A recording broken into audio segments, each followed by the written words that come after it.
Aqui é o professor Nelson, professor de História. Eu estou gravando aí dois videozinhos bem curtinhos.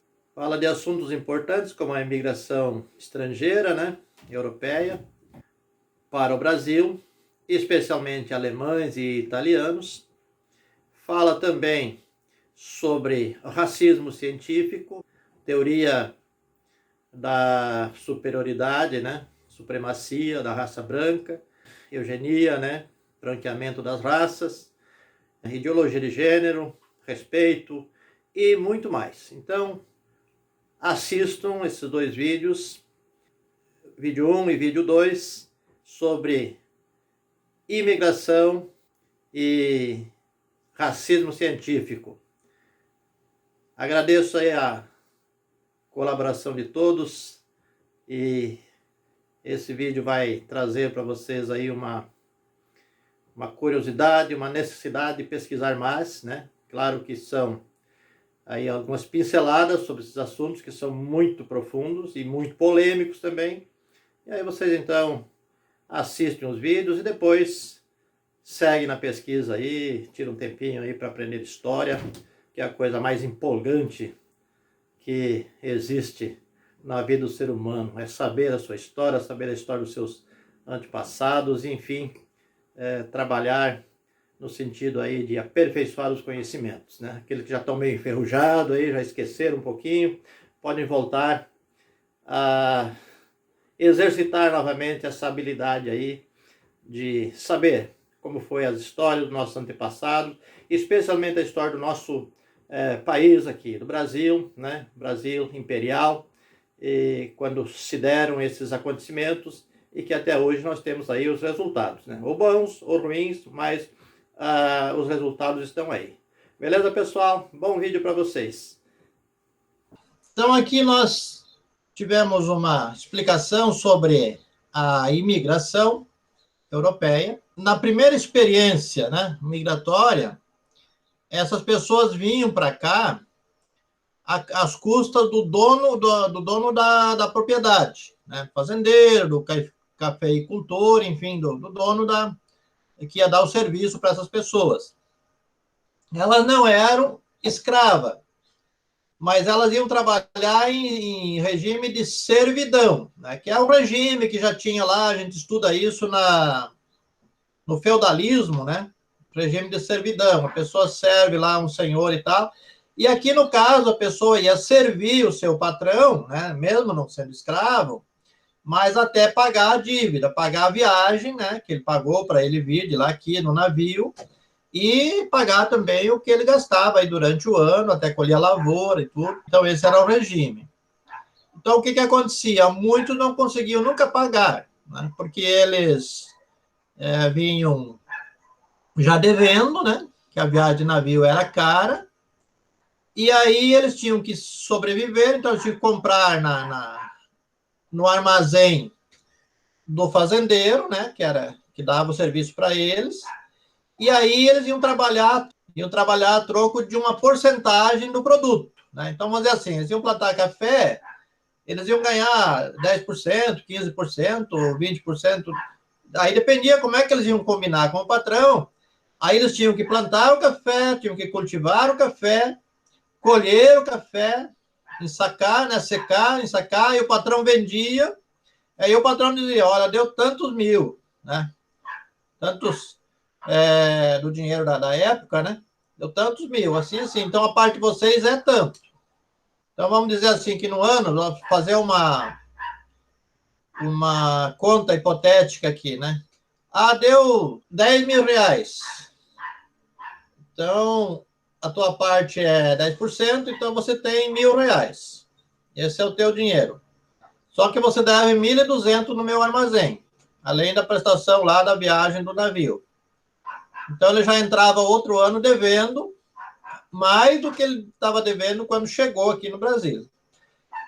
Outra coisa que ninguém fala muito é que as primeiras experiências dos imigrantes é que eles vinham e iam ser alojados na senzala, onde justamente os escravos eram alojados e trancafiados no tempo da escravidão. Agora teve a abolição, fazendeiros não quiseram mais os escravos nas terras deles, eles tiveram que sair, e aí a senzala ficou vazia, agora eles usavam para esses imigrantes morarem ali quando chegasse. Então, é uma coisa assim que tem uma semelhança muito grande com o regime já anterior, né?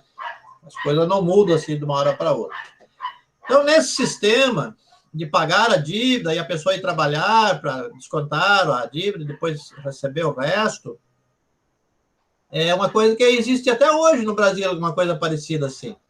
Eu morei 13 anos no Mato Grosso do Sul, quando era mais jovem, e eu fui gerente de fazenda lá no Mato Grosso, lá no Pantanal. Então, as fazendas sempre precisavam de empregado, né? E eles chamavam de peão de trecho. Então, quem eram os peão de trecho? Eram pessoas meio que desgarradas da família, normalmente alcoólatra, né? Bebiam. E aí, o que acontecia? Eles chegavam na cidade e eles bebiam ali, gastavam o que tinha, e aí paravam numa pensão, sempre tinha uma pensão barata lá, eles paravam lá, ficavam lá 2, 3 dias, bebiam, gastavam dinheiro, e aí o patrão, o que precisava do serviço dele lá para a fazenda, para destocar o cerrado, para roçar os pastos, enfim, serviço da fazenda. Aí o capataz passava lá, pagava a dívida dele na pensão, que ele estava devendo ali, se era 50, 100, 200 reais, e levava ele para a fazenda. Aí ele tinha que pagar aquela dívida, né, que ele estava devendo, e depois o restante sobrava para ele. Aí só tinha uma lei, lá na fazenda ele não podia beber, porque se bebesse não trabalhava, né? Eram todos muito, muito, muito bons trabalhadores, mas não podia beber. Aí ficava lá de 30 a 45 dias na fazenda, sem beber, trabalhando. Aí trabalhava lá uns 15 dias para pagar a conta deles, né? E o restante depois, então, eles recebiam em dinheiro. Aí eu mesmo fazia o pagamento, que eu era o gerente da fazenda. Aí fazia o pagamento, ó, você ganhou tanto, devia tanto, foi descontado, você tem tanto, tal. E aí a gente colocava ele num caminhão, né? Mas tinha lá Toyota, tinha caminhão. Normalmente colocava eles, depende da quantidade, né? Se era menos de 10, colocava na Toyota e levava. Se era mais de 10, colocava no caminhão e levava. Às vezes tinha 20, 30 peão. E aí largava eles na cidade. Cidade mais próxima da fazenda que eu trabalhei, dava 65 quilômetros, lá no Pantanal. Aí largava eles lá no sábado, né? Normalmente no sábado, e ia buscar na segunda. Aí no sábado, domingo e segunda, eles já conseguiam beber tudo o que eles conseguissem beber, gastar todo o dinheiro que eles ganharam naquele trabalho, e ainda conseguiam estar devendo na pensão. Aí a gente chegava lá, pagava a dívida da pensão, levava de novo, assim era a vida. Então, mais ou menos, na época também tinha isso, né? Às vezes as pessoas não eram viciadas nem nada, mas tinha que sobreviver. E o que acontecia? Eles gastavam no armazém do patrão, anotavam, no final do ano descontava, e às vezes não conseguia nem pagar o que estava devendo. Então, não deu muito certo, reclamaram lá para a Itália, para a Alemanha, para os países de origem. Aí o governo fez uma outra proposta, né? O governo disse, olha, agora a gente paga a viagem de vocês, dá as condições de começar o trabalho aqui para não chegar devendo, e aí o patrão vem e vocês fazem outro tipo de contrato. Então, foi outro sistema. Então, o primeiro sistema foi de parceria, onde o próprio migrante tratava o contrato de parceria com o patrão. Esse outro, então, era um sistema subvencionado, né? Então, o governo pagava as despesas e aí o patrão fazia um contrato, o governo fiscalizava o contrato e tal. Mas, como disse ali o professor, depois que vai lá para a fazenda, o governo não tem mais muito como acompanhar. Então, acontecia ainda muitas coisas erradas aí nesse sentido, muita opressão, não era muito legal.